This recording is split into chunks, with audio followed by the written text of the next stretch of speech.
இன்று நாம் உடன்படிக்கை பெட்டியில் இருக்கிறதான மற்றொரு பொருளை குறித்து படிப்போம். அதாவது 2 கற்பலகைகள். ఇప్పుడు మనము నిబంధన మందసంలో ఉన్న మరి ఒక వస్తువును గురించి నేర్చుకుందాము. అది 2 రాతి పలకలు. பொதுவாக நாம் பார்க்கும்போது உடன்படிக்கை பெட்டியை பார்க்கிலும் இந்த 2 கற்பலகைகள் பெரிதான அளவாக காணப்படுகின்றன. ஆனால் அவைகள் அப்படி இருக்கவே இல்லை. సాధారణంగా మనం ఇక్కడ చూసినట్లుగా ఇక్కడ పలకలు పెద్దగా కనబడుచున్నవి. అయినను నిబంధన మందసంలో ఉన్న పలకలు అంత పెద్దగా ఉండవు.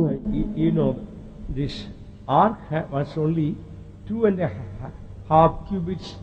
Its length was there, and also its height was only 1.5 cubits, and so it must be smaller than that. இந்த உடன்படிக்கை பெட்டி 2.5 முழம் நீளமும் 1.5 முழம் உயரமுமாய்தான் இருந்தது. ஆகவே இந்த 2 கற்பலகைகளும் அதனை பார்க்கிலும் அளவில் குறைந்ததா இருந்திருக்க வேண்டும். ఈ యొక్క మందసము పొడుగు 2 మూరలున్నర, ఎత్తు 3.5. కావున పలకల యొక్క కొలత దీనికంటే కూడా తక్కువై ఉండవచ్చును. I would imagine it may be maximum 3 feet long. I would imagine. அதிகபட்சம் என்றால் அது 3 அடிதான் இருந்திருக்க வேண்டும் என்று நான் நினைக்கிறேன். అది 3 అడుగులు మాత్రమే ఉండవచ్చునని చెప్పి నేను అనుకుంటున్నాను. Because we have to put 2 tables of stone there, then the golden pot, then Aaron's rod that budded, all to go there. So it cannot be too long and big as you see in the picture. It cannot be. ஏனென்றால் அந்த 2 கற்பலகைகளும் மன்னா வைக்கப்பட்ட பொற்பாத்திரமும் ஆரோனின் தளிர்த்த கோலும் எல்லாமே அந்த உடன்படிக்கை பெட்டிக்குள் வைக்க வேண்டியதா இருந்தது. ஆகவே இந்த இடத்தில் நீங்கள் காண்கிறது போல அந்த 2 கற்பலகைகளும் அவ்வளவு பெரியதாய் அவ்வளவு பெரியதாய் இருந்திருக்காது. ఎందుకనగా ఇక మందసం లోపల మనము రాతి పలకలను, ఇక మన్నాగల బంగారు పాత్రను, అహరోను చిగురించినటువంటి కర్రను, 3 వస్తువులను కూడా ఉంచవలను. కావున ఇక్కడ మనం పటంలో చూచినట్లుగా పలకలు అంత పెద్దవిగా ఉండవు. These 2 tables of stone, they also are called testimony. இந்த 2 கற்பலகைகளும் சாட்சி பலகைகள் என்றும் அழைக்கப்படுகின்றன. ఈ యొక్క 2 రాతి పలకలు సాక్ష్య పలకలని పిలువబడుచున్నవి. Read Exodus 25:21. யாத்ராகமம் 25ஆம் அதிகாரம் 21ஆம் வசனம். నిర్గమకాండం 25వ అధ్యాయం 21వ వాక్యము. திருவாசகத்தை பெட்டியின் மீது வைத்து பெட்டிக்குள்ளே நான் உனக்கு கொடுக்கும் சாட்சி பிரமாணத்தை வைப்பாயாக. And thou shalt put the mercy seat above upon the ark, and in the ark thou shalt put the testimony that I shall give thee. So here, the testimony mentioned here, it's spoken about these 2 tables of stone. Some other places also mention the same way, these 2 tables of stone as testimony. இந்த வசனத்தில் சொல்லப்பட்டதான இந்த சாட்சி பிரமாணம் என்பது இந்த 2 கற்பலகைகளை குறிக்கின்றன. மற்றும் சில இடங்களிலும் கூட இந்த கற்பலகைகள் சாட்சி பிரமாணம் என்றும் அழைக்கப்படுகிறது. ఈ వాక్యంలో వ్రాయబడినటువంటి శాసనములు ఉన్నటువంటిది 2 రాతి పలకలను సూచించున్నది. మరికొన్ని స్థలముల్లో కూడా శాసనములను పదము చూచున్నాము. And the ark also is called Ark of Testimony. Read verse 22. 22ஆம் வசனத்திலே உடன்படிக்கை பெட்டியும் கூட சாட்சி பெட்டி என்றும் அழைக்கப்படுகிறது என்று பார்க்கிறோம். 22వ వాక్యమందు కూడా మందసము శాసనములు గల మందసము లేక సాక్ష్యపు మందసం అని పిలువబడుచున్నది. அங்கே நான் உன்னை சந்திப்பேன். கிருபாசனத்தின் மீதிலும் சாட்சி பெட்டியின் மேல் நிற்கும் 2 கேருபீன்களின் நடுவிலிருந்து நான் And there I will meet with thee, and I will commune with thee from above the mercy seat, from between the 2 cherubims which are upon the ark of the testimony. Here the ark also is told Ark of the Testimony, and these 2 tables of stone also called testimony. இந்த இடத்திலே உடன்படிக்கை பெட்டியும் சாட்சி பெட்டி என்று அழைக்கப்படுகிறது. 2 கற்பலகைகளும் சாட்சி பிரமாணங்கள் என்று அழைக்கப்படுகிறது. ఇక్కడ సాక్ష్య మందసము శాసనములు గల మందసమనియు రాతి పలకలు కూడా శాసనములని చెప్పి పిలువబడుచున్నవి. Why these 10 commandments, these 2 stones, tables of stone, is also called testimony? அந்த 10 கற்பனைகளும் கூட இந்த 2 கற்பலகைகள் எழுதப்பட்டிருப்பதினால் அவைகளும் கூட 2 கற்பலகைகள் என்று சொல்லப்படுகின்றன. No, why it is called testimony? ஏன் இவைகள் சாட்சி பிரமாணங்கள் என்று அழைக்கப்படுகிறது? ఈ యొక్క 10 ఆజ్ఞలు గల 2 రాతి పలకలు ఎందు నిమిత్తము శాసనములని చెప్పి పిలువబడుచున్నవి. First of all, we will see where in the Bible says those 10 commandments. முதலாவதாக வேதாகமத்தில் எந்த இடத்தில் இந்த 10 கற்பனைகள் சொல்லப்பட்டுள்ளன என்பதை நாம் பார்ப்போம். మొట్టమొదటిగా వాక్యమందు ఎక్కడ ఇక 10 ఆజ్ఞలు చెప్పబడి ఉన్నవో మనం చూచెదము. In Exodus chapter 20, we read about these 10 commandments. యాత్రాగమం 20వ అధికారத்தில் இந்த 10 కర్పణகளை குறித்து நாம் వాసిக்கிறோம். నిర్గమాకాండము 20వ అధ్యాయంలో ఇక 10 ఆజ్ఞలను గురించి మనం చదువుతున్నాము. The first commandment is Exodus 20 verse 3. முதலாவது கற்பனை యాత్రాగమం 20వ అధికారం 3వ వచనం. మొదటి ఆజ్ఞ నిర్గమాకాండము 20వ అధ్యాయము 3వ వాక్యము. என்னையன்றி உனக்கு வேறே தேவர்கள் உண்டாயிருக்க வேண்டாம். Thou shalt have no other gods before me. So that is the first commandment, thou shalt have no other gods before thee. எனவே என்னை அன்றி உனக்கு வேறே தேவர்கள் உண்டாயிருக்க வேண்டாம் என்பதுதான் முதலாம் கற்பனை ஆகும். నేను తప్ప వేరొక దేవుడు నీకుండకూడదు, ఇదే మొదటి ఆజ్ఞ. And second commandment is from verse 4. Only we will read verse 4. இரண்டாவது கற்பனை 4వ వచనం. రెండవ ఆజ్ఞను 4వ వాక్యం చూడగలము. மேலே வானத்திலும் கீழே பூமியிலும் பூமியின் கீழ் தண்ணீரிலும் உண்டாயிருக்கிறவைகளுக்கு ஒப்பான ஒரு சொரூபத்தை ஆகிலும் யாதொரு விக்கிரகத்தை ஆகிலும் நீ உனக்கு உண்டாக்க வேண்டாம். Thou shalt not make unto thee any graven image or any likeness of anything that is in heaven above, or that is in the earth beneath, or that is in the water under the earth. And the third commandment is verse 7. மூன்றாம் கற்பனை 7వ வசனத்தில் உள்ளது. మూడవ ఆజ్ఞ 7వ వాక్యము. உன் தேவனாகிய கர்த்தருடைய நாமத்தை வீணிலே வழங்காதிருப்பாயாக. கர்த்தர் தம்முடைய நாமத்தை வீணிலே வழங்குகிறவனை தண்டியாமல் விடார். Thou shalt not take the name of the Lord thy God in vain, for the Lord will not hold him guiltless that taketh his name in vain. And the fourth commandment is verse, we will read only verse 8. நான்காவதாக 8వ వచనం. నాలుగవ ఆజ్ఞ 8వ వాక్యము.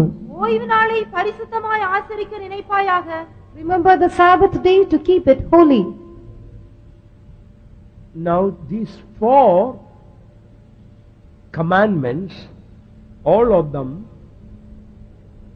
all right, first of all we will finish the 10 commandments, then I will mention. The fifth commandment is verse 12. ஐந்தாம் கற்பனை 12వ వచనం. 5వ ఆజ్ఞ 12వ వాక్యము. உன் தேவனாகிய கர்த்தர் உனக்கு கொடுக்கிற தேசத்திலே உன் நாட்கள் நீடித்திருப்பதற்கு உன் தகப்பனையும் உன் தாயையும் கனம் பண்ணுவாயாக. Honor thy father and thy mother, that thy days may be long upon the land which the Lord thy God giveth thee. And the sixth commandment, verse 13. ஆறாம் கற்பனை 13వ వచనం. 6వ ఆజ్ఞ 13వ వాక్యము. கொலை செய்யாதிருப்பாயாக. Thou shalt not kill. And the seventh commandment, verse 14. ஏழாம் கற்பனை 14వ వచనం. 7వ ఆజ్ఞ 14వ వాక్యము. விபசாரம் செய்யாதிருப்பாயாக. Thou shalt not commit adultery. Chapter 8th commandment, verse 15.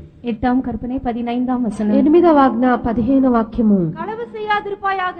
Thou shalt not steal. 9th commandment, verse 16.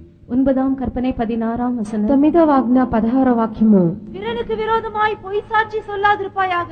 Thou shalt not bear false witness against thy neighbor. And the 10th commandment, verse 17. பத்தாம் கற்பனை 17వ వచనం. 10వ ఆజ్ఞ 17వ వాక్యము.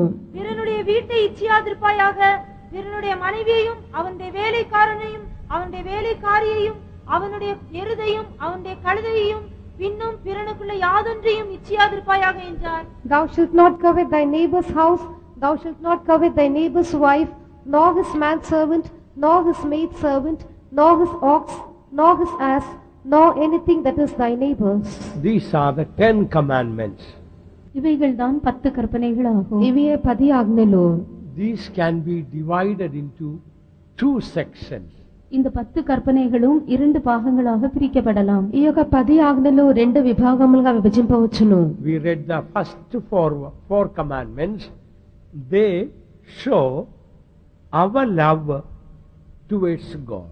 முதல் 4 கற்பனைகளும் நாம் தேவன் பேரில் வைத்திருக்கிறதான அன்பை காட்டுகின்றன. మొదటి 4 ఆజ్ఞలు మనము దేవుని యందు ఉంచినటువంటి ప్రేమను సూచించున్నవి.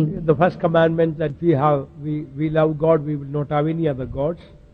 We will not make any graven image, and we will not take the name of the Lord in vain, and we will remember the Sabbath, etc. முதல் 4 கற்பனைகளில் நாம் தேவனில் அன்பு கூறுவோம் என்றால் அவரையன்றி நமக்கு வேறே தேவர்கள் உண்டாயிருக்க மாட்டார்கள். நாம் வேறு எந்த விக்கிரகத்தையும் நமக்காக உண்டாக்க மாட்டோம். நம்முடைய தேவனாகிய கர்த்தருடைய நாமத்திலே வீணிலே வழங்க மாட்டோம். அவருடைய ஓய்வு நாளை பரிசுத்தமாயும் நாம் ஆசரிக்க நினைப்போம். దేవుని యందు మనకు ప్రేమ ఉన్నట్లయితే ఆయన తప్ప మనకు మరి ఏ దేవుడును ఉండడు. ఏ విగ్రహమునైనను మనం సాగిలపడము, మనం పూజింపము, మన యొక్క దేవుని యొక్క నామమును వ్యర్థముగా మనం ఉచ్చరింపము, విశ్రాంతి దినమును మనం పరిశుద్ధముగా ఆచరించెదము. So all these 4 commandments show our love towards our God. ஆகையால் இந்த 4 கற்பனைகளும் நாம் நம்முடைய தேவன் பேரிலே வைத்திருக்கிறதான அன்பை நமக்கு காட்டுகிறது. ఈ యొక్క 4 ఆజ్ఞలు మన దేవుని మీద మనం ఉంచినటువంటి ప్రేమను సూచించున్నవి. And the next 5 to 10 that show our love towards our fellow beings or men, towards men. அடுத்ததாக 5 முதல் 10 வரை உள்ள கற்பனைகள் அனைத்தும் நாம் நம்மோடு கூட இருக்கிறதான மற்றவர்களுக்கு, அதாவது மற்ற மனுஷர்களிடத்தில் நாம் வைத்திருக்கிறதான அன்பை காட்டுகிறது. 5 నుండి 10వ ఆజ్ఞ వరకు మనం మన యొక్క పొరుగు వారిని లేక ఇతరుల ఎడల మనం ఉంచినటువంటి ఆ యొక్క ప్రేమను సూచించున్నది.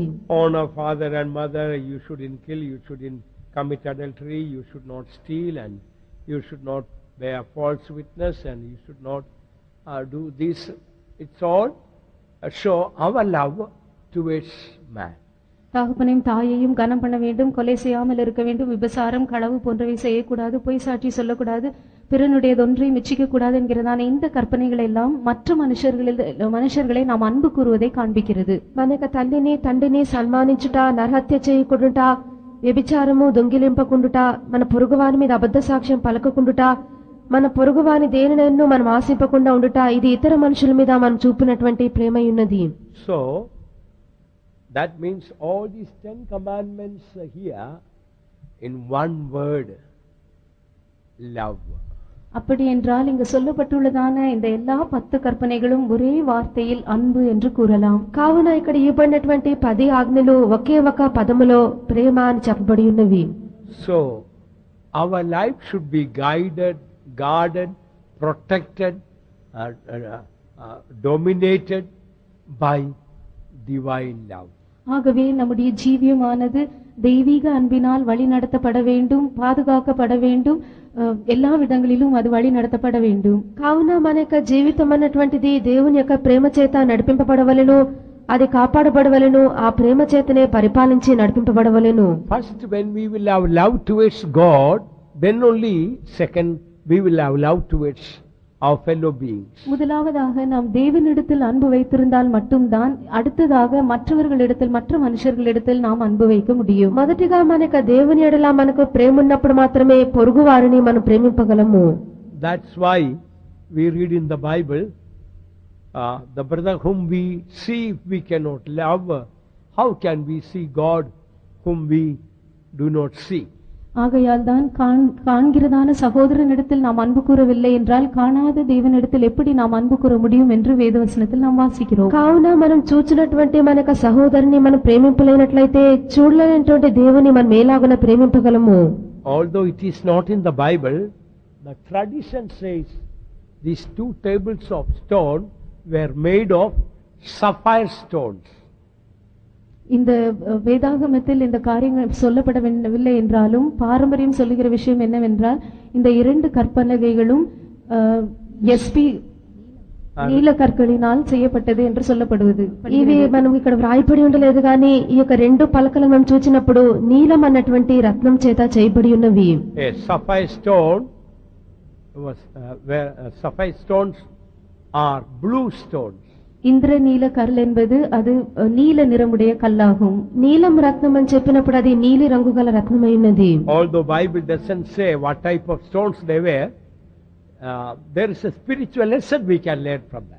இவைகள் எந்த விதமான கற்களாய் இருந்தன என்பதை பற்றி வேதம் ஒன்றும் சொல்லவில்லை என்றாலும் ఇవற்றிలిருந்து நாம் కற்றுకొள்ளக்கூடிய ఆవికుரிய పాఠం ఒందుండు. ఇవి ఎటువంటి రాళ్ళని చెప్పి వ్రాయబడి ఉండలేదు కానీ దీని నుండి మనం నేర్చుకున్నటువంటి ఒక పాఠం ఉన్నది. Because all these 10 commandments are all comprised of rather in nutshell it shows our love and devotion towards God.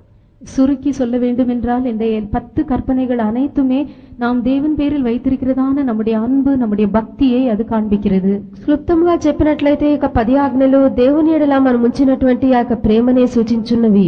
In Exodus chapter 24 verse 10 we read God's feet were on sapphire stone. Please read.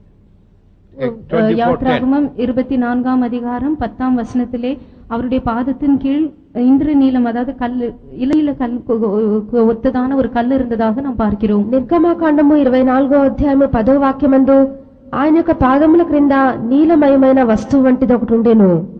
இஸ்ரவேலின் தேவனை தரிசித்தார்கள். அவருடைய பாதத்தின் கீழே நீல கல்லிலைத்த வேலை கொப்பாகவும் தெளிந்த வானத்தின் பிரபை கொப்பாகவும் இருந்தது. We saw the God of Israel, and there was under his feet as it were a paved work of a sapphire stone, and as it were the body of heaven in his clearness. So it looked as if God was resting his feet upon sapphire stone. ஆகவே இந்த இடத்திலே தேவன் தம்முடைய பாதங்களை இந்த இந்திரநீல கல்லின் மேல் வைத்திருந்ததாக நாம் விளங்கிக் கொள்கிறோம். ఇక్కడ మనము దేవుని యొక్క పాదములు నీలము రత్నం మీద ఉంచబడినట్లుగా మనం చూస్తున్నాము. In other words, God is resting in love. இன்னொரு வார்த்தையில் சொல்ல வேண்டும் என்றால் தேவன் அன்பிலே இளைப்பாறுகிறார். మరొక విధంగా చెప్పినట్లయితే దేవుడు తన యొక్క ప్రేమను బట్టి శాంతం వహించున్నాడు లేక విశ్రాంతి నొందుచున్నాడు. When our heart is filled with God's love, our spirit will be resting in God. நம்முடைய இருதயம் தேவ அன்பினால் நிரம்பி இருக்கும்போது நம்முடைய ஆவி தேவனுக்குள்ளே இளைப்பாறும். మన యొక్క హృదయము దేవుని యొక్క ప్రేమతో నిండి ఉన్నప్పుడు మన ప్రాణము దాని యందు విశ్రమించును. When we cannot forgive, we cannot love, and we get irritated, that is a restless life. நம்மால் மன்னிக்க முடியாமல் நாம் எரிச்சல் அடைந்து கோபம் கொள்வோம் என்றால் இது இளைப்பாறுதல் இல்லாததான ஒரு ஜீவியத்தை காண்பிக்கிறது. మనము క్షమింపలేకుండా రోషం కలిగి కోపం గలవారమై ఉండినట్లయితే అది విశ్రాంతి లేనటువంటి అనుభవము. God is resting in his love. தேவன் தம்முடைய அன்பிலே இளைப்பாறுகிறார். దేవుడు తన యొక్క ప్రేమను బట్టి శాంతం వహించి విశ్రమించున్నాడు. There is a beautiful verse about that in Zephaniah chapter 3 verse 17. இதை குறித்து செப்பனியா 3ஆம் அதிகாரம் 17ஆம் வசனத்திலே நாம் வாசிக்கிறோம். దీనిని గూర్చి మనము జెఫనియా 3వ అధ్యాయము 17వ వాక్యమందు చదవగలము. உன் தேவனாகிய கர்த்தர் உன் நடுவில் இருக்கிறார். அவர் வல்லமையுள்ளவர், அவர் ரட்சிப்பார். அவர் உன் பேரில் சந்தோஷமாய் மகிழ்ந்து தம்முடைய அன்பின் நிமித்தம் அமர்ந்திருப்பார். அவர் உன் பேரில் கம்பீரமாய் களி கூறுவார். The Lord thy God in the midst of thee is mighty. He will save. He will rejoice over thee with joy. He will rest in his love. He will joy over thee with singing. He will rest in his love. அவர் தம்முடைய அன்பிலே இளைப்பாறுவார். ఆయన తన ప్రేమను బట్టి శాంతం వహించి విశ్రమించును. After writing that, few words written there, they are really enlightening words. Please listen. இந்த ஒரு விஷயத்தை சொன்ன பின்பு அதன் கீழே இன்னும் அநேக காரியங்கள் சொல்லப்பட்டுள்ளன. அவையெல்லாம் நம்முடைய மனக்கண்களை தெளிவிக்கக்கூடிய காரியங்களாக இருக்கின்றன. ఇది చెప్పబడిన పిమ్మట క్రింద కొన్ని కార్యములు వ్రాయబడినవి. అవి నిజంగానే మన మనోనేత్రములను వెలిగింపజేయును. After writing, he will rest in his love. What is written there? Read. அவர் தம்முடைய அன்பின் நிமித்தம் அமர்ந்திருப்பார் அல்லது அன்பிலே இளைப்பாறுவார் என்று சொன்ன பின்பு அங்கு என்ன எழுதப்பட்டுள்ளது? ఆయన తన ప్రేమను బట్టి శాంతం వహించును లేక ప్రేమలో విశ్రమించునని చెప్పిన పిమ్మట ఏమని వ్రాయబడిను? அவர் உன் பேரில் சந்தோஷமாய் மகிழ்ந்து தம்முடைய அன்பின் நிமித்தம் அமர்ந்திருப்பார். அவர் உன் பேரில் கம்பீரமாய் களி கூறுவார். He will rest in his love. He will joy over thee with singing. Tamil avlo விளக்கமாக எழுதவில்லை. Tamil is not clear. It says, he, after saying he will rest in his love, he will joy over thee with singing.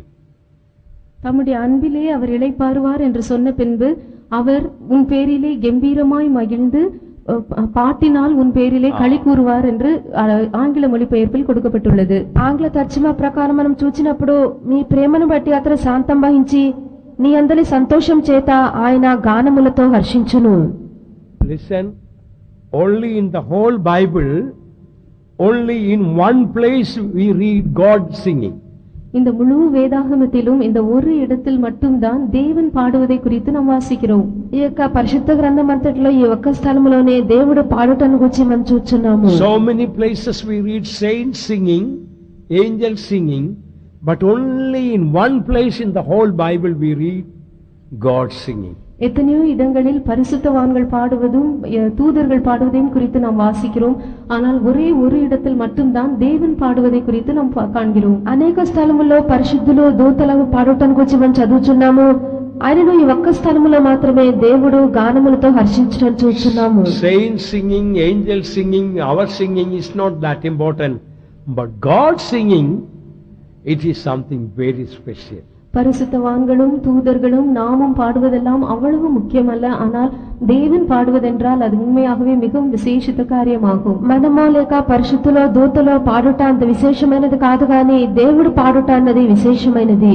God created human beings and birds and angels, and there some of them singing is very, very sweet. If that is so, the one who created them singing, can you imagine how beautiful and sweet it will be? தேவன் மனுஷரையும் தூதர்களையும் பறவைகளையும் எல்லாவற்றையும் சிருஷ்டித்தார். அவைகளில் சில மிகவும் இனிமையாக பாடக்கூடியவை. அவைகளுடைய பாடல் அவ்வளவு இனிமையாக இருக்கும் என்றால் அவைகளை சிருஷ்டித்ததான தேவனுடைய பாடல் எவ்வளவு இனிமையாக இருக்கும் என்பதை நீங்களே கற்பனை செய்து பாருங்கள். దేవుడు మనుషులను దూడలను కొన్ని పక్షులన్నిటినీ సృష్టించి ఉన్నాడు. వాటిలో కొన్ని చాలా ఇంపుగా మధుర గానములను చేయును. అలాగైతే వాటిని సృష్టించినటువంటి దేవుడు ఎంత ఇంపైనటువంటి గానములతో పాడువాడై ఉన్నాడు. When we praise God, we sing unto God and do so many things, God doesn't sing. நாம் தேவனை துதித்து அவருக்கு பாட்டுகளை பாடி இன்னும் எத்தனையோ காரியங்களை செய்கிறோம். அவை எல்லாவற்றையும் நாம் செய்யும்போது தேவன் பாடுவதில்லை. మనము దేవుని స్తుతించి మనం పాడి ఎన్నో కార్యములను చేయుచున్నాము. ఆ సమయంలో దేవుడు పాడటలేదు. When all the angels and saints worship God and bow down before Him, we don't read God singing. எல்லா பரிசுத்தவான்களும் தூதர்களும் அவருக்கு முன்பாக தாழ விழுந்து அவரை பணிந்து கொண்டு அவரை ஆராதிக்கும் போதெல்லாம் கூட தேவன் பாடுவதாக நாம் எங்கும் வாசிப்பதில்லை. దూతలు మిగిలిన వారందరూ కూడా దేవునికి సాష్టాంగపడి నమస్కరించి పాడినప్పుడు దేవుడు పాడినట్లుగా వ్రాయబడలేదు. But only one place, for one reason, God is singing. ஆனால் ஒரே ஒரு இடத்தில் மட்டும்தான் ஒரு காரணத்திற்காக தான் தேவன் பாடுவதாக நாம் பார்க்கிறோம். ఆయనను ఒకే ఒక కారణం బట్టి దేవుడు పాడటానికి వచ్చి మనం చూస్తున్నాము. So we must see what is that important thing that made God, the Almighty God, to sing. ஆகவே இந்த சர்வ வல்லமையுள்ள தேவனையே பாட வைக்க கூடியதா இருந்ததான அந்த முக்கியமான காரியம் என்ன என்பதை நாம் கண்டுபிடிக்க வேண்டும். సర్వశక్తి గల దేవుని పాడజేయనటువంటి ముఖ్యమైనటువంటి కారణం ఏమని చెప్పి మనం చూడవలెను. When God created the whole universe and so beautiful and exciting that angels sang during that time, but we don't see God singing that time. தேவன் இந்த அகிலாண்டத்தையே அவ்வளவு அழகாக சிருஷ்டித்ததான அந்த சமயத்திலும் கூட தூதர்கள் தான் பாடினார்கள். ஆனால் அப்போதும் கூட தேவன் பாடுவதாக நாம் பார்ப்பதே இல்லை. దేవుడు ప్రపంచములు అన్నిటినీ సృష్టించినప్పుడు దూతలే పాడి ఉన్నవి, ఆయనను దేవుడు పాడినట్లుగా మనం చూచుటలేదు. In the whole Bible only in one place here God is singing. What is the reason? இந்த முழு வேதாகமத்திலும் இந்த ஒரு இடத்தில் மட்டும்தான் தேவன் பாடுவதாக நாம் பார்க்கிறோம். அதற்குரிய காரணம் என்ன? ఈ యొక్క పరిశుద్ధ గ్రంథం అంతట్లో ఈ ఒకే ఒక స్థలములో దేవుడు పాడుటకు చదువుచున్నాము. దాని కారణమేమి? He will rest in His love. அவர் தமது அன்பின் நிமித்தம் அமர்ந்திருப்பார் அல்லது தமது அன்பிலே இளைப்பாறுவார். ఆయన తన ప్రేమను బట్టి శాంతం వహించును లేక విశ్రమించును. Listen, when our heart is filled with that agape, that divine love, that makes our God to sing.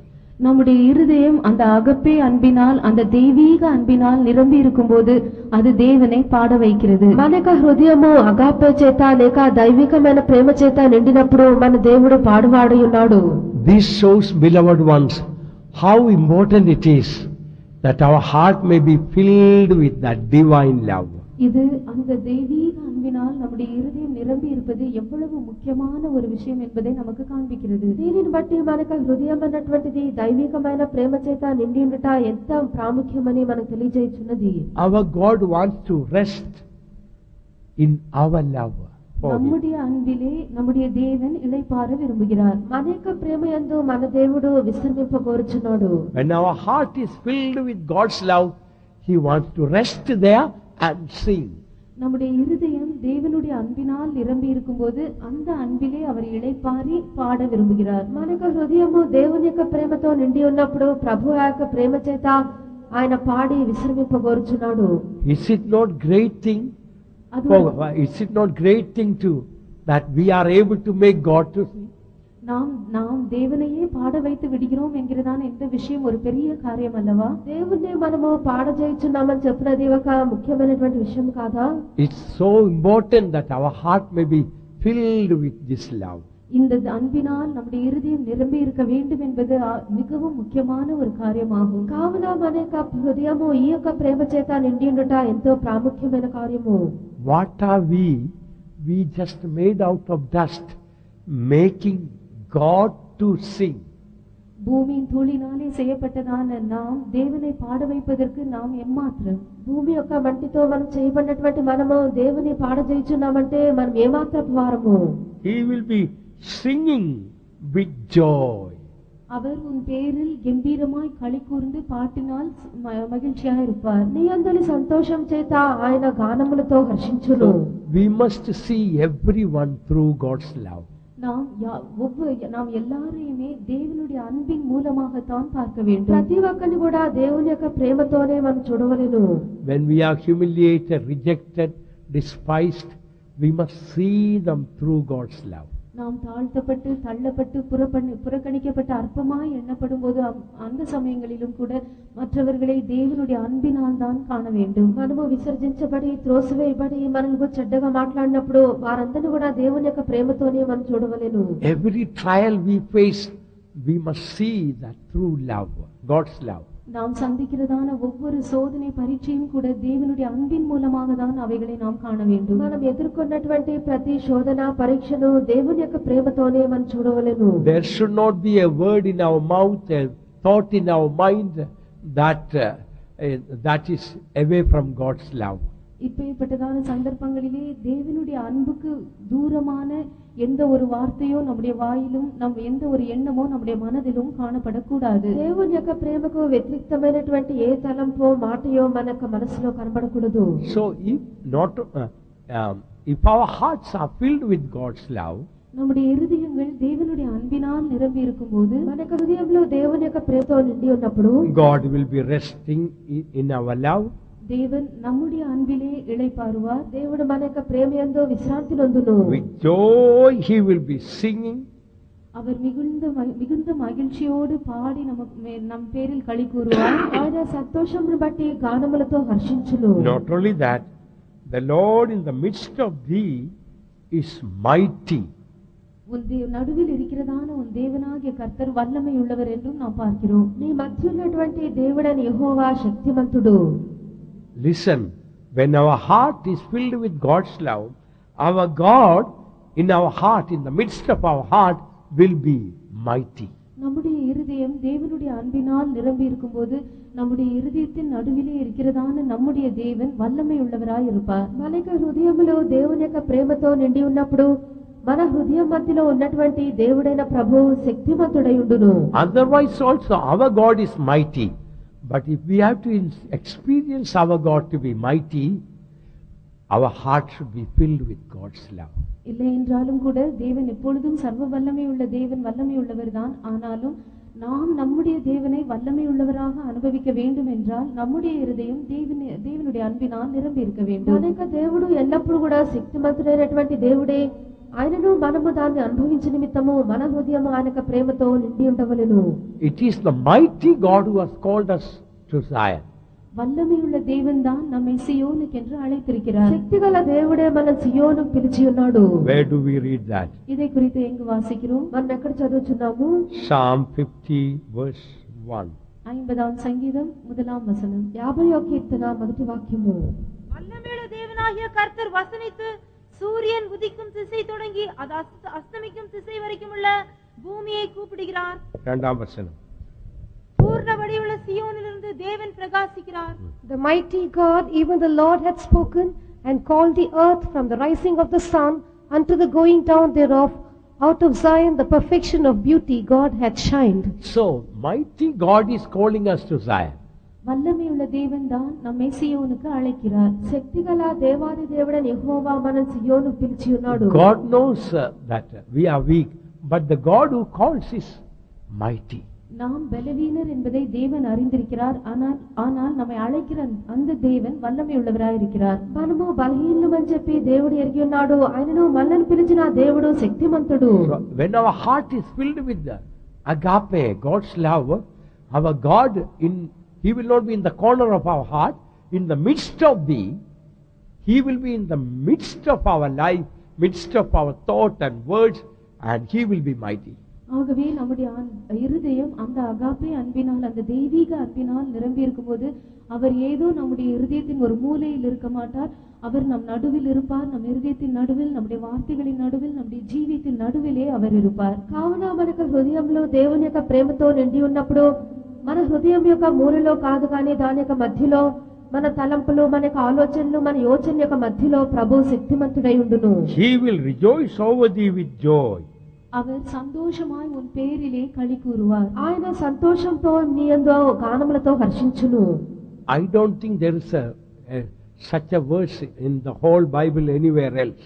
இவ்விதமான ஒரு வசனம் முழு வேதாகமத்திலும் வேற எந்த இடத்திலும் இருப்பதாக எனக்கு தெரியாது. ఇటువంటి ఏదైనా వాక్యము పరిశుద్ధ గ్రంథం అంతట్లో మరి ఎక్కడైనా ఉన్నదా అని చెప్పి నాకు తెలియదు. In just one single verse, 3 times mentioned about God, either joy or twice it mentioned joy and once rejoice, all connected with God rejoicing, God having joy.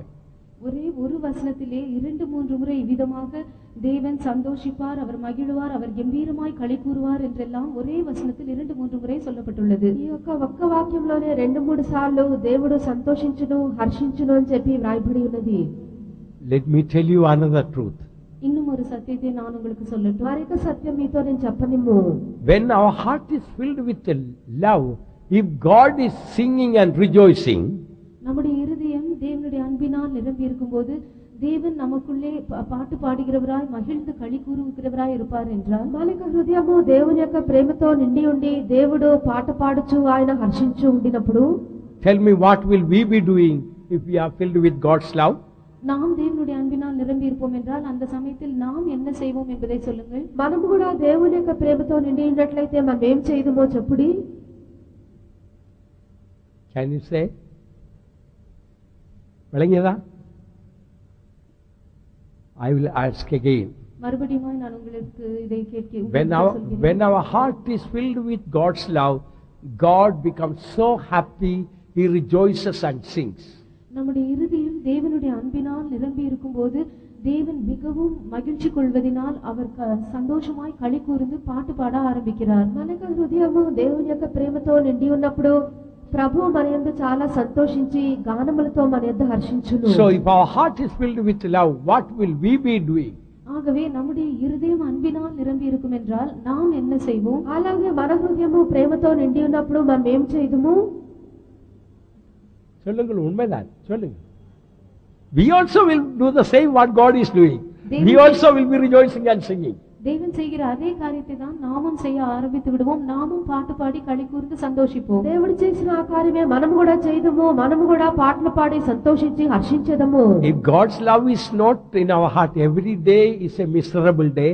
Every day we will be crying. தேவனுடைய அன்பு நம்முடைய இருதயத்தில் இல்லை என்றால் ஒவ்வொரு நாளும் ஒரு நிர்பந்தமான பரிதாபமான நாளாய் மாறிவிடும். ஒவ்வொரு நாளும் நாம் அழுது கொண்டே இருப்போம். దేవుని యొక్క ప్రేమ మనలో లేనట్లయితే ప్రతి దినము కూడా దౌర్భాగ్యమైన దినమే. మనం ఏడ్చుచు కన్నీళ్లు విడుచు ఉందుము.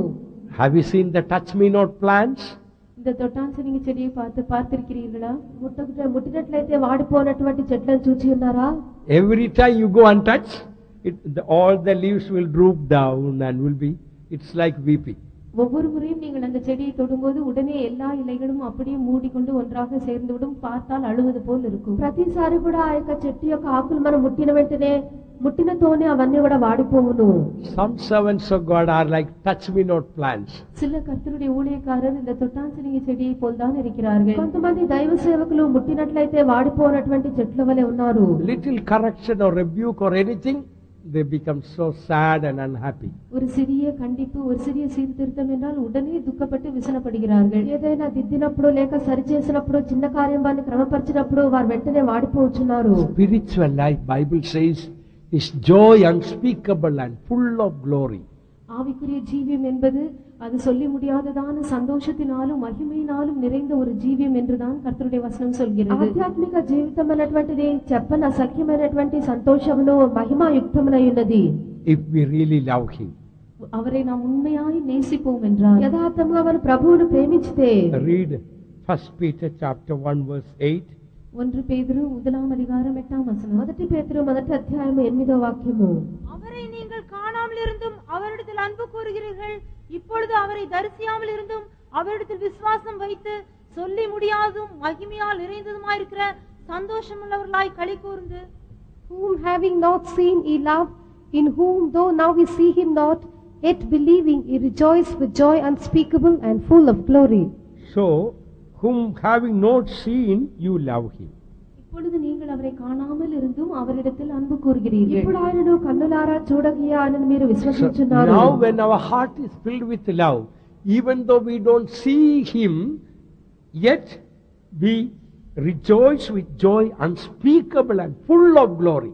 இப்பொழுது நாம் அவரை காணாமல் இருந்தாலும் கூட நம்முடைய இருதயம் அவருடைய அன்பினால் நிரம்பி இருக்கும் என்றால் நாம் சொல்லி முடியாததும் மகிமையால் நிறைந்ததுமா இருக்கிற సంతోషం உள்ளவர்களாய் களி கூறுவோம். ఇప్పుడు మనం ఆయనను చూడకపోయినప్పటికీ మనం ఆయనను ప్రేమించి ఉండి మన హృదయం ఆయన ప్రేమతో నిండి ఉన్నట్లయితే చెప్పన సఖ్యమును మహిమాయుక్తమైనటువంటి సంతోషం గలవారమై ఆనందించదము. The point is this: without seeing him, if we are able to rejoice with joy unspeakable and full of glory, so when we see him, what joy unspeakable and greater glory it is going to be. விஷயம் இதுதான், நாம் அவரை காணாமல் இருக்கும்போதே சொல்லி முடியாததான சந்தோஷம் உள்ளவர்களாய் நாம் களி கூறுவோம், மகிமையால் நிறைந்தவர்களாய் களி கூறுவோம் என்றால் நாம் அவரை முகமுகமாய் காணும் அந்த நேரத்திலே நாம் எவ்வளவு அதிகமாய் இன்னும் சொல்லி முடியாததான சந்தோஷம் உள்ளவர்களாய் மகிமையால் நிறைந்த மகிழ்ச்சியால் களி கூறுகிறவர்களாய் இருப்போம். ఇప్పుడు మనం ఆయనను చూడకపోయినప్పటికీ ఆయనతో సంతోషించుచు మన హృదయం ఆయన ప్రేమతో నిండి ఉండగా చెప్పన సఖ్యమైనటువంటి మహిమాయుక్తమును సంతోషం గలవారమై ఆనందించుండగా ముఖాముఖి మన ప్రభువును చూచినటువంటి ఆ దినమందు ఎంత అధికమైనటువంటి సంతోషము మహిమను మనం చూచువారమైందుము. So beloved servants of God, there is a way that we can be always happy in the Lord. What is the way? ஆகையால் அருமையான கர்த்தருடைய ஊழியக்காரரே, நாம் எப்போதும் கர்த்தருக்குள்ளே சந்தோஷமாகவே இருக்கக்கூடியதான ஒரு மார்க்கம் உண்டு. அந்த மார்க்கம் என்ன? ప్రియులారా, మనం ఎల్లప్పుడు కూడా ప్రభువునందు సంతోషించినటువంటి ఒక మార్గం ఉన్నది. అది ఏమి? Filled with divine love. தெய்வீக அன்பினால் நிரப்பப்பட்டிருப்பது. దైవిక ప్రేమ చేత మనం నిండి ఉండుట. I have already spoken elsewhere about Calvary's love. I don't want to go into the detail. I want to keep to the study. Kalvari அன்பை குறித்து நான் ஏற்கனவே மற்ற இடங்களிலே பேசி இருக்கிறேன். இப்பொழுது அதை குறித்து சொல்ல விரும்பவில்லை. కల్వారి ప్రేమను గురించి చాలా సార్లు మాట్లాడినాను. తిరిగి వాటిని గురించి నేను చెప్పకూడదు. But afterwards, when you get time, read and meditate Zephaniah chapter 3 verse 17. You will understand so many beautiful truths.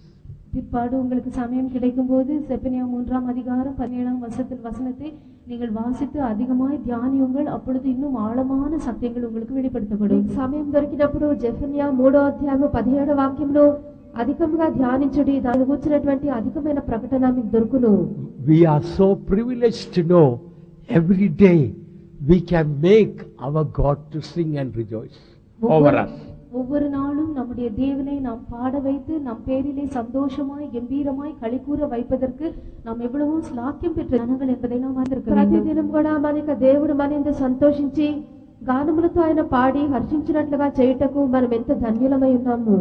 2 times these two tables of stone had to be prepared, and twice that 10 commandments were written also.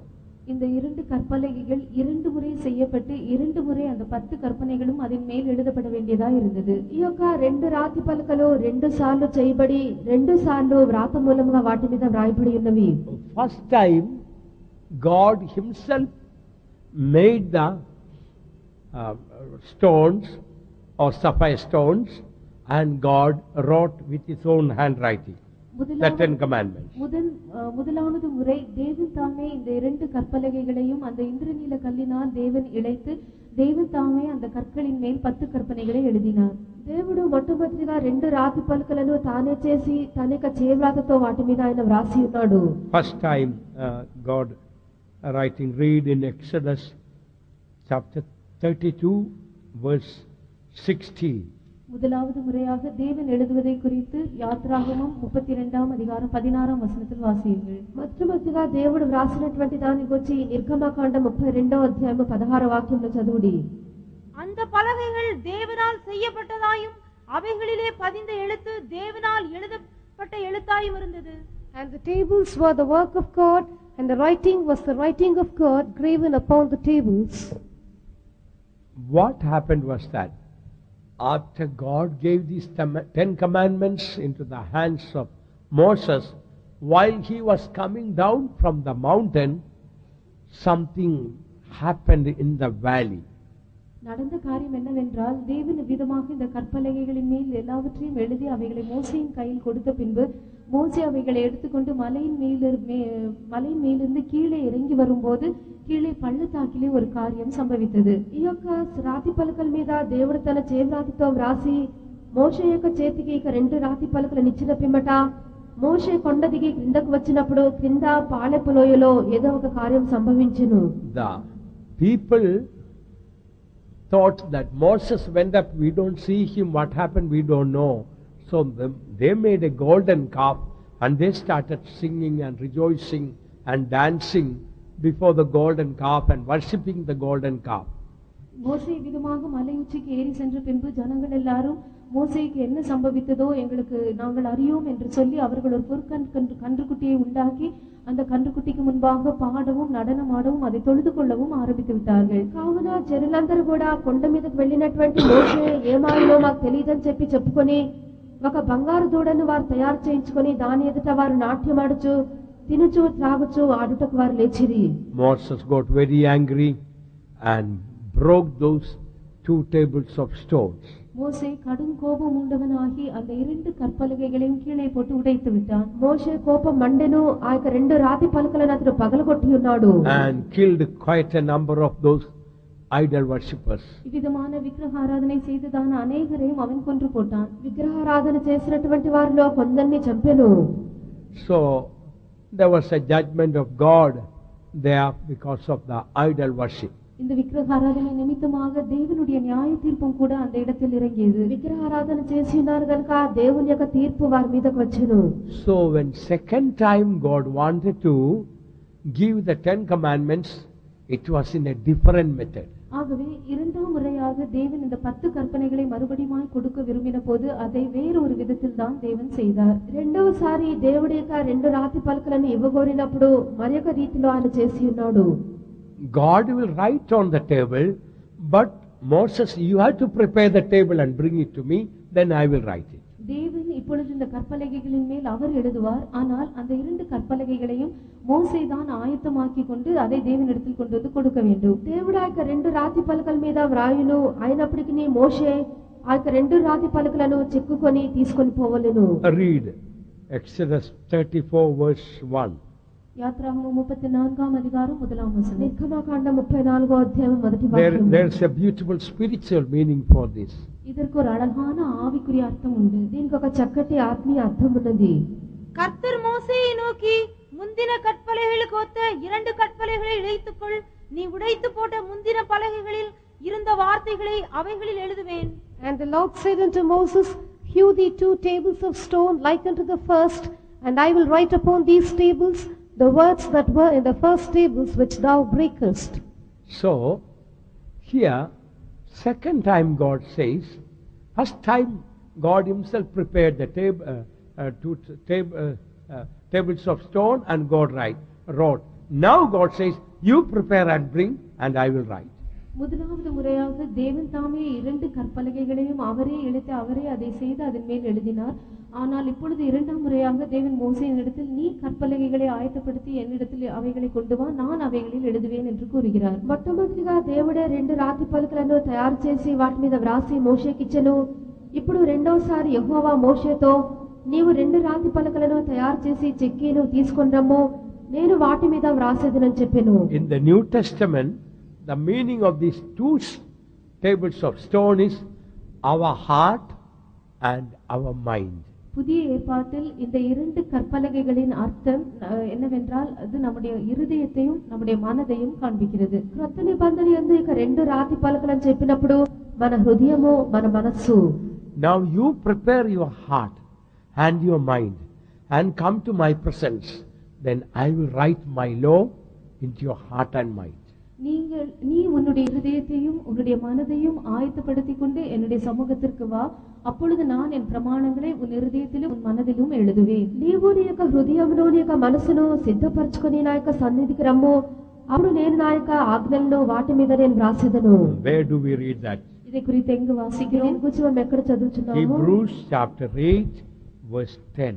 எபிரேயர் 8ஆம் அதிகாரம் 10ஆம் வசனம். ఫిబ్రవరి 8వ అధ్యాయము 10వ వాక్యము. பின்பு நான் இஸ்ரவேல் குடும்பத்தாரோடே பண்ணும் உடன்படிக்கையாவது என்னுடைய பிரமாணங்களை அவருடைய மனதிலே வைத்து அவருடைய இருதயங்களில் அவைகளை எழுதுவேன். நான் அவர்கள் தேவனாயிருப்பேன், அவர்கள் என் ஜனமாயிருப்பார்கள். For this is the covenant that I will make with the house of Israel after those days, saith the Lord.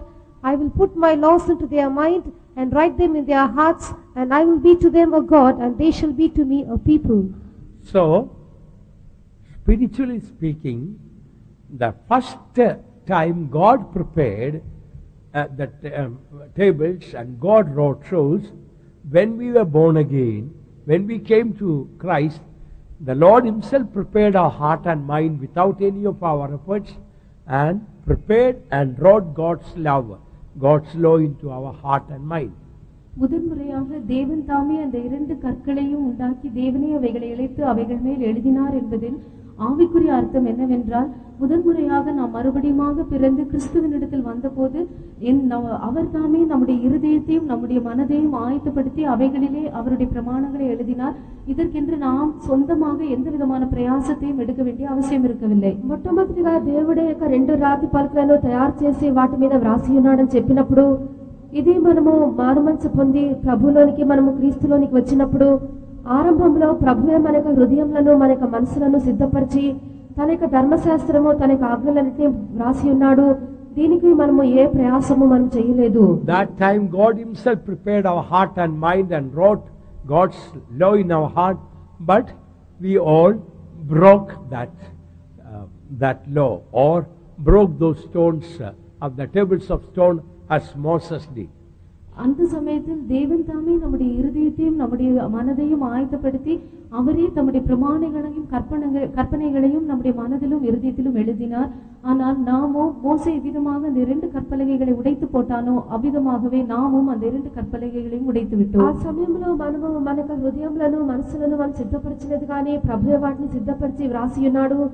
మోషే వాటిని పగలగొట్టినట్లుగా మనము కూడా వాటిని 2 రాతి పలకలను పగలగొట్టి ఉన్నాము. Now God says, come to my mount and my presence, you prepare your heart and mind, then again I will write my law into your heart and mind. ஆனால் இப்பொழுது தேவன், நீ மறுபடியுமாக என்னுடைய மலைக்கு என்னுடைய சமூகத்திற்கு வா, உன்னுடைய இருதயத்தையும் உன்னுடைய மனதையும் நீ ஆயத்தப்படுத்தி கொண்டு வா, அப்பொழுது நான் என்னுடைய பிரமாணங்களையும் கற்பனைகளையும் என்னுடைய அன்பையும் உன்னுடைய இருதயத்திலும் மனதிலும் எழுதுவேன் என்று கூறுகிறார். ఇప్పుడు తిరిగి దేవుడు, నీవు కొండ మీదకి ఎక్కి రమ్ము, నీ యొక్క హృదయంలో నీ యొక్క మనసును సిద్ధపరచుకుని రమ్ము, నా యొక్క ఆజ్ఞలను నా యొక్క విధులను నా యొక్క ప్రేమను తిరిగి దాని మీద నేను రాసేదనని చెప్పాను. What was the reason? First time Moses had to break those stones. முதலாவது முறை மோசே இந்த கற்பலகைகளை உடைக்க வேண்டியதான காரணம் என்னவா இருந்தது? మొదటిసారిగా మోషే యొక్క రాతి పలకలను పగలగొట్టుటకు కారణమేమి? The obvious reason was that he saw the people were worshipping golden calf. எல்லாருக்கும் பிரத்யட்சமாய் தெரிந்திருக்கிற அந்த ஒரு காரணம் என்னவென்றால், அவன் ஜனங்கள் எல்லாரும் பொற்கன்று குற்றியை வணங்குவதை அவன் கண்டான். అందరూ కూడా కళ్ళారా చూచినట్లుగా జనులందరూ బంగారు దూడను నమస్కరించి పూజించడం చూచెను. In a deeper sense, there was a greater mistake on the part of Moses. இன்னும் ஒரு ஆழமான விதத்தில் நாம் சொல்வோம் என்றால், மோசேயின் பகுதியிலே இன்னும் ஒரு பெரிய தவறு காணப்பட்டது. ఇంకను మనము గూఢముగా ఆలోచించినట్లయితే మోషే వైపున ఒక చాలా పెద్ద తప్పిదం ఉన్నది. What was that? அது என்ன? అది ఏమి? First time when he went to the mountain, he did not pray, Lord, I want to see your glory. முதன்முறையாக அவன் மலையுச்சிக்கு சென்றபோது, தேவனே நான் உம்முடைய மகிமையை காண விரும்புகிறேன் என்று சொல்லி அவன் வேண்டிக் கொள்ளவில்லை. మొట్టమొదటిగా కొండపైకి వెళ్ళినప్పుడు ప్రభువా నీ యొక్క మహిమను నేను చూడవల్లని ప్రార్థించలేదు. First time he didn't pray, show me your glory. ஆண்டவரே உம்முடைய மகிமையை எனக்கு காண்பித்தருளும் என்று சொல்லி முதலாவது முறை அவன் ஜெபிக்கவில்லை. యెహోవా నీ యొక్క మహిమను నాకు కనపరచుకొనమని చెప్పి మొదటిసారిగా అతడు ప్రార్థించలేదు. But second time when he was receiving the tables of stone, he prayed, I want to see your glory. ஆனால் இரண்டாவது முறையாக இந்த கற்பலகைகளை அவன் தேவனிடத்திலிருந்து பெற்றுக்கொள்ளும் போது ஆண்டவரே உம்முடைய மகிமையை எனக்கு காண்பித்தருளும், அதை காண விரும்புகிறேன் என்று சொல்லி வேண்டிக் கொண்டான். అయితే రెండోసారి రాతి పలకలను అతను తీసుకొచ్చినప్పుడు ప్రభువా నీకు మహిమను నేను చూడగోరుచున్నానని చెప్పి ఆయన యొద్ద వేడుకొనెను. Exodus chapter 33 verse 18. யாத்ராகமம் 33ஆம் அதிகாரம் 18ஆம் வசனம். నిర్గమకాండము 33వ అధ్యాయము 18వ వాక్యము. அப்பொழுது அவன் உம்முடைய மகிமையை எனக்கு காண்பித்தருளும் என்றான். And he said, I beseech thee, show me thy glory. And then God replied, you cannot see, verse 20. 20ஆம் வசனம். 20వ వాక్యము. நீ என் முகத்தை காண மாட்டாய், ஒரு மனுஷனும் என்னை கண்டு உயிரோடு இருக்க கூடாது என்றார். And he said, thou canst not see my face, for they shall no man see me and live. So when Moses asked, show me your glory, God, instead of answering, no, you cannot see my glory, he says, you cannot see my face. இந்த இடத்திலே மோசே உம்முடைய மகிமையை எனக்கு காண்பித்தருளும் என்று சொல்லி வேண்டிக் கொண்ட போது, இல்லை நான் என்னுடைய மகிமையை உனக்கு காண்பிக்க நீ என்னுடைய மகிமையை காண முடியாது என்று சொல்வதற்கு பதிலாக நீ என் முகத்தை காண மாட்டாய் என்று கூறுகிறார். ఇక్కడ మోషే దేవా నీకు మహిమను కనపరచమని చెప్పినప్పుడు ప్రభువు నా యొక్క మహిమని కనపరచమని చెప్పలేదు గాని నా యొక్క ముఖమును నీవు చూడనేరవని చెప్పాను. In other words, seeing God's glory is seeing the face of God. இன்னொரு வார்த்தையில் தேவனுடைய மகிமையை காண்பது என்பது தேவனுடைய முகத்தை காண்பதாகும். మరొక విధంలో దేవుని యొక్క మహిమను మనం చూచుటాన్ని చెప్పినప్పుడు ఆయన ముఖమును మనము దర్శించుటయే. So, in that sense, Lord, I want to see your glory means I want to see your face. ஆகவே இந்த விதத்தில் நாம் எடுத்துக்கொள்ளும் போது, கர்த்தாவே உம்முடைய மகிமையை நான் காண விரும்புகிறேன் என்றால் உம்முடைய முகத்தை நான் காண விரும்புகிறேன் என்று சொல்வது. ఈ యొక్క అర్థంలో మనం తీసుకున్నట్లయితే నీ యొక్క మహిమను నేను చూడవల్లని చెప్పినప్పుడు నీ యొక్క ముఖము నేను చూడవల్లనే అర్థం. Seeing God's glory is seeing God's face. In other words, seeing God's face is seeing God's glory. தேவனுடைய மகிமையை காண்பது என்றால் தேவனுடைய முகத்தை காண்பதாகும். இன்னொரு வார்த்தையில் தேவனுடைய முகத்தை காண்பதென்றால் தேவனுடைய மகிமையை காண்பதாகும். దేవుని యొక్క మహిమను చూచుట అనగా దేవుని యొక్క ముఖము చూచుటయే, లేక దేవుని ముఖం చూచుట ఆయన మహిమను మనం దర్శించుటయే. God told in the 19th verse, I will make all my goodness to pass before you. 19ஆம் வசனத்திலே நான் என்னுடைய தயையை எல்லாம் உனக்கு முன்பாக கடந்து போக பண்ணுவேன் என்று தேவன் கூறுகிறார். 19వ వాక్యమందు నా యొక్క మంచితనమంతయు నేను నీ ఎదుట కనపరచెదను. I will be gracious, I will show mercy, but you cannot see my face. நான் உன்மேல் கிருபையாயிருப்பேன், உன்மேல் இரக்கமாயிருப்பேன், ஆனாலும் நீ என் முகத்தை காண மாட்டாய். నేను నిన్ను కరుణించెదను, నీ ఎడల కనికరపడెదను, ఆయనను నీవు నా యొక్క ముఖమును చూడజాలవు. In other words, seeing the face of God is better than receiving all the goodness of God, all the mercy of God, and all the grace of God. இன்னொரு விதத்தில் தேவனுடைய முகத்தை காண்பது என்பது தேவனுடைய எல்லா தயையையும் அவருடைய கிருபையையும் அவருடைய இரக்கத்தையும் பெறுவதை பார்க்கிலும் மேலானதாகும். మరొక విధంగా చెప్పినట్లయితే దేవుని యొక్క ముఖమును మనం చూచుట అని చెప్పినది ఆయన యొక్క మంచితనం అంతటి కంటేనూ, ఆయన కృప కంటేనూ, ఆయన కనికరము కరుణ కంటేనూ ఎంతో శ్రేష్టమైనది. In the 20th verse he says, thou canst not see my face, for there shall no man see me and live. 20ஆம் வசனத்தில் தேவன் சொல்கிறார், நீ என் முகத்தை காண மாட்டாய், ஒரு மனுஷனும் என்னை கண்டு உயிரோடு இருக்க கூடாது. 20వ వాక్యమందు నీవు నా ముఖమును చూడజాలవు, ఏ నరుడు నన్ను చూచి బ్రతకడనెను. In other words, if you see the face of God, what will happen to you? மற்றொரு வார்த்தையில் சொல்வோம் என்றால், நீங்கள் தேவனுடைய முகத்தை கண்டால் உங்களுக்கு என்ன சம்பவிக்கும்? మరొక మాటలో చెప్పినట్లయితే దేవుని ముఖం చూస్తే మనకి ఏం సంభవించును? What will happen? You will die. நீங்கள் மரித்து போவீர்கள், మనం చనిపోయేదము. So if you really see the glory face of God, your old man, our old life, that filthy life, it will die. ஆகவே நீங்கள் உண்மையாகவே தேவனுடைய மகிமையை அவருடைய முகத்தை காண்பீர்கள் என்றால் உங்களுடைய பழைய மனுஷன் அசுத்தமான அந்த பழைய ஜீவியம் அப்படியே மரித்துவிடும். కావున దేవుని యొక్క ముఖం మీరు చూచినట్లయితే మీకు ప్రాచీన పురుషుడు, అపవిత్రమైనటువంటి మనుషుడు పూర్తిగా చనిపోవును. No man can live after seeing the face of God. தேவனுடைய முகத்தை கண்ட பின்பு ஒரு மனுஷனாலும் உயிரோடு இருக்க முடியாது. దేవుని యొక్క ముఖం చూచిన పిమ్మట ఏ నరుడును బ్రతకలేడు. Read in John, Revelation chapter 1 verse 17. John saw the Lord and then he fell down as if dead at the feet of the Lord. வெளிப்படுத்தின விசேஷம் 1ஆம் அதிகாரம் 17ஆம் வசனத்தை வாசிக்கும் போது பரிசுத்த யோவான் தேவனை கண்டான். அவன் கண்டபோது அவருடைய பாதத்திலே செத்தவனை போல விழுந்தான். ప్రకటన గ్రంథము 1వ అధ్యాయము 17వ వాక్యమందు యోహాను దేవుని చూచిన వెంటనే చచ్చిన వాని వలె క్రింద పడి ఉన్నాడు. போல அவருடைய பாதத்தில் விழுந்தேன். And when I saw him, I fell at his feet as dead. So when we see our God, what is the blessing of seeing our God? Once we see God, our old man, our old nature, our old filthy, that the ungodly man, we have to die at the feet of Jesus. ஆகவே தேவனுடைய முகத்தை காண்பதின் ஆசீர்வாதம் பலன்தான் என்ன? நாம் தேவனுடைய முகத்தை காணும்போது நம்முடைய பழைய மனுஷன், நம்முடைய பழைய சுபாவங்கள், அவபக்தி நிறைந்ததான அசுத்தமான அந்த ஜீவியம் எல்லாம் அவருடைய பாதத்திலே மரித்து செத்தது போல் காணப்படும். కావున దేవుని యొక్క ముఖం చూచడం బట్టి మనకు దొరికినటువంటి ఆశీర్వాదం ఏదనగా మన ప్రాచీనమైన అపవిత్రమైన అశుద్ధ జీవితం అంతయు అక్కడే చచ్చిపోవును. And Exodus 33 verse 22 says, finally God was pleased to show only the passing glory of God to Moses. கடைசியாக யாத்ராகமம் 33ஆம் அதிகாரம் 22ஆம் வசனத்திலே தேவன் மோசேக்கு தம்முடைய கடந்து போகிற மகிமையை மாத்திரம் காண்பிக்க சித்தம் கொண்டார் என்று பார்க்கிறோம். 22వ వాక్యమందు చివరిగా యెహోవా మోషేతో నా యొక్క మహిమ అనగా దాటపోచున్నటువంటి మహిమను మాత్రమే నువ్వు చూతువని చెప్పాను. Please read. மகிமை கடந்து போகும்போது நான் உன்னை அந்த கன்மலையின் வெடிப்பிலே வைத்து நான் கடந்து போகும் மட்டும் என் கரத்தினால் உன்னை மூடுவேன். And it shall come to pass while my glory passeth by, that I will put thee in a cleft of the rock, and will cover thee with my hand while I pass by. Now, finally God was pleased to show him only a glimpse of glory to Moses.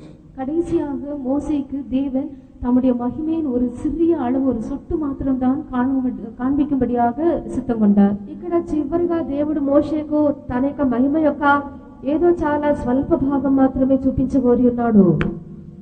That glory was so great, when Moses came down, his face was shining so brightly, people couldn't look at him. He had to take a veil and put on his face. ஆனால் அந்த மகிமையோ மோசே மலையுச்சியிலிருந்து மறுபடியுமாக கீழே இறங்கி வரும்போது ஜனங்கள் அவனை காணக்கூடாததான அளவிற்கு தங்கள் முகத்தின் மேல் ஒரு அவன் மேல் முக்காடு போடக்கூடியதான அளவிற்கு அவனுடைய முகம் அவ்வளவு பிரகாசிக்க கூடியதான அளவிற்கு அந்த மகிமை பெரியதா இருந்தது என்று நாம் காண்கிறோம். ఇక మోషే కొండ నుండి దిగి జనుల యొద్దకు వచ్చినప్పుడు మోషే ముఖం మీద ఉన్నటువంటి మహిమ అంతగా ప్రకాశించడాన్ని బట్టి జనులు అతని యొక్క ముఖం చూడలేకపోయి, కావున వారి మీద ఒక ముసుగు వారు వేసుకునవలసి వచ్చెను. Read that in Exodus 34 verse 35. யாத்ராகமம் 34ஆம் அதிகாரம் 35ஆம் வசனம். నిర్గమకాండం 34వ అధ్యాయం 35వ వాక్యము. இஸ்ரவேல் புத்திரர் அவன் முகம் பிரகாசித்திருப்பதை கண்டார்கள். மோசே அவரோட பேசும்படிக்கு உள்ளே பிரவேசிக்கும் வரைக்கும் முக்காட்டை திரும்ப தன் முகத்தின் மேல் போட்டுக் கொள்வான். And the children of Israel saw the face of Moses, that the skin of Moses' face shone, and Moses put the veil upon his face again until he went in to speak with him. See, this passing glory, the glimpse of glory Moses saw, made his face to shine so much that he had to put a veil over his face. Otherwise, the people of Israel just couldn't look at him. தேவனுடைய கடந்து போகிறதான இந்த ஒரு மகிமை ஒரே ஒரு க்ஷணப்பொழுது மாத்திரம் மோசேக்கு காண்பிக்கப்பட்டதான அந்த சமயத்திற்குள்ளாக மோசேயின் முகம் அவ்வளவு அதிகமாக பிரகாசித்தபடியினால் இஸ்ரவேல் புத்திரர் அவருடைய முகத்தை காணக்கூடாததான அளவிற்கு அவன் தன் முகத்தின் மேல் முக்காடு போட வேண்டியதான ஒரு சந்தர்ப்பமும் உண்டானது. దాటిపోచినటువంటి మహిమను మాత్రమే మోషే చూచి ఉన్నాడు. దానిలో ఏదో స్వల్ప భాగం మాత్రమే తన మీదకి వచ్చెను. ఆయనను దానిని బట్టి మోషే యొక్క ముఖ చర్మం ఎంతగానో ప్రకాశించడం బట్టి జనులు అతన్ని చూడలేకపోయి, కావున మోషే తన యొక్క ముఖం మీద ముసుగు వేసుకొనవలసి వచ్చెను. The 30th verse says, no need to read it, no time. It says, his face was shining so much, people were afraid to go near him. 30ஆம் வசனத்திலே அவன் முகம் அவ்வளவு அதிகமாக பிரகாசித்ததினால் அவன் சமீபத்தில் வருவதற்கும் கூட ஜனங்கள் பயந்தார்கள் என்று நாம் வாசிக்கிறோம். 30వ వాక్యమందు ఆయన యొక్క ముఖ చర్మము అంతగా ప్రకాశించడం బట్టి జనులు ఆయనను సమీపింప వెరచిరి. Like when a sun is in the zenith, in the brightest time, with the naked eyes, if you look at the sun for 5 minutes, your eyes may become blind, or some eyes may be blurred. உதாரணமாக சூரியன் மிகவும் அதிகமாக பிரகாசிக்கிறதான அந்த உச்சி வேளையிலே நாம் சூரியனை பார்ப்போம் என்றால் சில வேளைகளிலே நம்முடைய கண் பார்வை கூட மங்கி போவதற்கு இடமுண்டாகும். సూర్యుడు అధికం ప్రకాశంతో ప్రకాశించినటువంటి ఆ యొక్క మధ్యాహ్న వేళ మనం ఆయన చూచినట్లయితే మనక కళ్ళే ఒకవేళ గుడ్డివైపోవచ్చును. So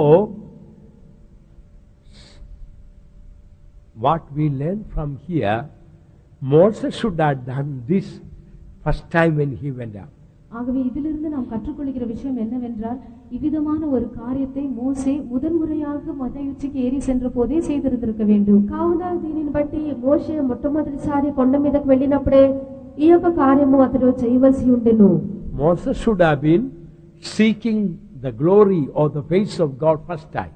முதன்முறையாக அவன் சென்ற போதே மோசே தேவனுடைய மகிமையை அல்லது அவருடைய முகத்தை காணும்படியாக பிரயாசப்பட்டிருக்க வேண்டும். మొదటిసారి మోషే వెళ్ళినప్పుడే దేవుని యొక్క మహిమను ఆయన ముఖం చూచుటకు ప్రయాసపడి ఉండవలెను. So what we understand from this? ஆகவே இதிலிருந்து நாம் விளங்கிக் கொள்ளும் காரியம் என்ன? దీని నుండి మనం ఏమని అర్థం చేసుకొంచున్నాము? We must seek the face of God. நாம் தேவனுடைய முகத்தை தேட வேண்டும். దేవుని యొక్క ముఖము మనం వెదకవలెను. The face of God also shows character also. தேவனுடைய முகம் என்பது அவருடைய சுபாவத்தையும் கூட காட்டுகிறது. దేవుని యొక్క ముఖము ఆయన యొక్క స్వభావమును కూడా సూచించున్నది. We read that we must seek his face continually. நாம் நித்தமும் அவருடைய முகத்தை தேட வேண்டும் என்று நாம் வாசிக்கிறோம். ఆయన యొక్క ముఖమును మనం నిత్యము మనం వెదకవలెను. Read 1 Chronicles 16:11.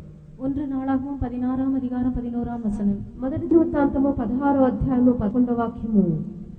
கர்த்தரையும் அவர் வல்லமையும் நாடுங்கள், அவர் சமூகத்தை நித்தமும் தேடுங்கள்.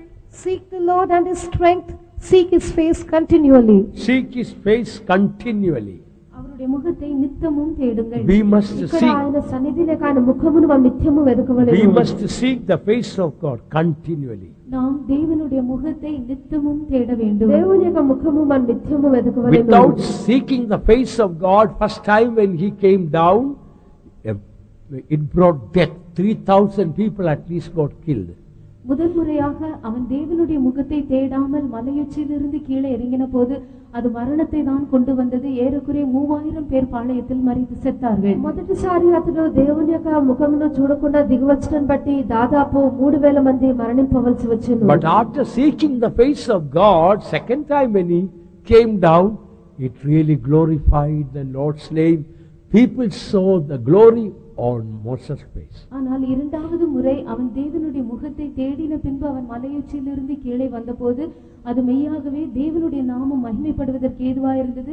ஜனங்களும் மோசேயின் முகத்திலே தேவனுடைய மகிமையை கண்டார்கள். కావున రెండోసారి దేవుని యొక్క ముఖమును చూచి అతను క్రిందకు దిగి వచ్చినప్పుడు దేవుని యొక్క నా మహిమార్థమై ఉండెను. అది జనులందరికీ కూడా ఆశీర్వాదకరంగా మారెను. So we must seek the face of God or the glory of God continuously. If that is so, not our face, our character will shine. ஆகவே நாம் நித்தமும் தேவனுடைய முகத்தை அல்லது அவருடைய மகிமையை தேட வேண்டும். அப்படி நாம் செய்வோம் என்றால் நம்முடைய முகம் அல்ல நம்முடைய சுபாவங்கள் பிரகாசிக்க ஆரம்பிக்கும். కావున మనం నిత్యము దేవుని యొక్క ముఖమును ఆయన యొక్క మహిమను మనం వెదకవలెను.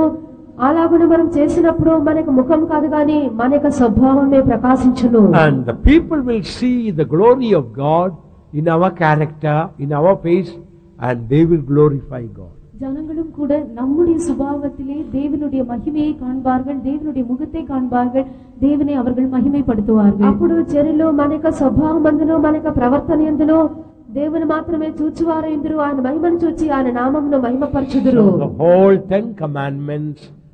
So the whole 10 commandments show in one word, agape, love. அந்த 10 கற்பனைகள் முழுவதுமாக அவைகள் அனைத்துமே ஒரு வார்த்தையில் அகப்பே அன்பை காண்பிக்கிறது. ఈ యొక్క 10 ఆజ్ఞలు మొత్తంగా కలిసి ఒకే ఒక మాటలో అగాపే ప్రేమ అని వ్రాయబడిను. When our heart is filled with that love, our God will rest in love and will burst into singing with great joy. நம்முடைய இருதயம் அவருடைய அன்பினால் அவ்வளவு அதிகமாய் நிரம்பி இருக்கும்போது தேவன் நம்முடைய அன்பிலே இளைப்பாறுவார். அதன் பின்பு அவர் மிகவும் சந்தோஷமாய் கம்பீரத்தோட நமக்குள்ளே பாடி మగిడువాர். కావున మన హృదయము ఆయన యొక్క ప్రేమ చేత నిండి ఉన్నప్పుడు ఆయన మన యొక్క ప్రేమను బట్టి శాంతం వహించి విశ్రాంతి నొందిన వాడై బహు సంతోషం గలవాడై గానములతో ఆయన పాడుచు హర్షించుచున్న వాడై ఉన్నాడు. Not simply God is singing, He will be rejoicing over us and singing. தேவன் வெறுமையாக பாடுவது மட்டுமல்ல, தேவன் நம் பேரிலே சந்தோஷமாய் மகிழ்ந்து களி கூர்ந்து பாடுகிறவராய் இருப்பார். ఊరికి ఆయన పాడుట కాదు, మన యందు ఆయన బహు సంతోషం గలవాడై ఆనందించు పాడును. Same way we will rejoice over God and we will singing also. அது போலவே நாமும் கூட நம்முடைய தேவனுக்குள் களி கூர்ந்து நாம் பாடுகிறவர்களாய் இருப்போம். అలాగే మనం కూడా మన యొక్క దేవుని యందు బహు సంతోషం గలవారై గానములతో పాడువారమై Shall we ఉందుము. close our eyes? நம்முடைய கண்களை మన நாம் కన్నులను మనం మూసేద్దాము. Shall we be filled with agape, that Calvary's undying love? அந்த தியாகம் உள்ளதான என்றைக்கும் வாடாததான கல்வாரியின் அகாப்பே அன்பினால் நாம் நிரப்பப்படுவோம். ఎన్నడూ కూడా తీసివే చాలినటువంటి ఆ యొక్క కల్వారి ప్రేమైన అగాపే ప్రేమ చేత మనమందరము నింపబడేదము. Don't get angry with anybody, irritated with anybody. ஒருவரோடும் நீங்கள் கோபப்பட்டு எரிச்சல் அடையக்கூடாது. ఎవరితో కూడా మీరు కోపం కలిగి మీరు రోషం లేపుకొని ఉండకుడి. Love even your worst enemies. உங்களுடைய மிகவும் மோசமான சத்துருக்களையும் கூட நீங்கள் நேசிக்க మీ యొక్క வேண்டும். బద్ధ శత్రువులను కూడా మీరు ప్రేమించుడి. Whatever duty you are given, do it in love of God.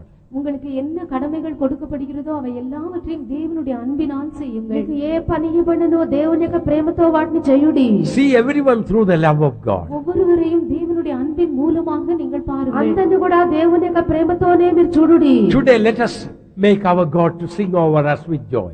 இன்று நாம் நம்முடைய தேவன் நம்மை பேரிலே சந்தோஷமாய் மகிழ்ந்து களி கூர்ந்து பாடும்படியாக நாம் வைப்போம். నేడు దేవుడు మరెంతో సంతోషించి గానములతో పాడునట్లుగా మనం చేయుదుము. And that will make us also to rejoice over our God and sing. அதுவும் கூட நம்முடைய தேவன் நம் பேரிலே மகிழ்ந்து களி கூர்ந்து பாட வைக்கும். అది కూడా మనకు దేవుని మరెంతో సంతోషగానములతో పాడినట్లుగా చేయును. മഗീഴ്ചയാലേ ഞാൻ പാടുവേ பாட்டொன்று பாடுவேன் மகிழ்ச்சியாலே நான் பாடுவேன், பாட்டொன்று பாடுவேன். மகிமை மகிமை மகிமை மகிமை மகிமை மகிமை மகிமை அல்லேலூயா. மகிழ்ச்சியாலே நான் பாடுவேன், பாட்டொன்று பாடுவேன். மகிழ்ச்சியாலே நான் பாடுவேன், பாட்டொன்று பாடுவேன். மகிமை மகிமை மகிமை மகிமை மகிமை மகிமை மகிமை அல்லேலூயா. மகிழ்ச்சியாலே நான் பாடுவேன், பாட்டொன்று பாடுவேன். மகிழ்ச்சியாலே நான் பாடுவேன், பாட்டொன்று பாடுவேன். மகிமை மகிமை மகிமை மகிமை மகிமை மகிமை மகிமை அல்லேலூயா. மகிமை மகிமை மகிமை மகிமை மகிமை மகிமை மகிமை அல்லேலூயா. மகிமை மகிமை மகிமை மகிமை மகிமை மகிமை மகிமை அல்லேலூயா. மகிமை மகிமை மகிமை மகிமை மகிமை மகிமை மகிமை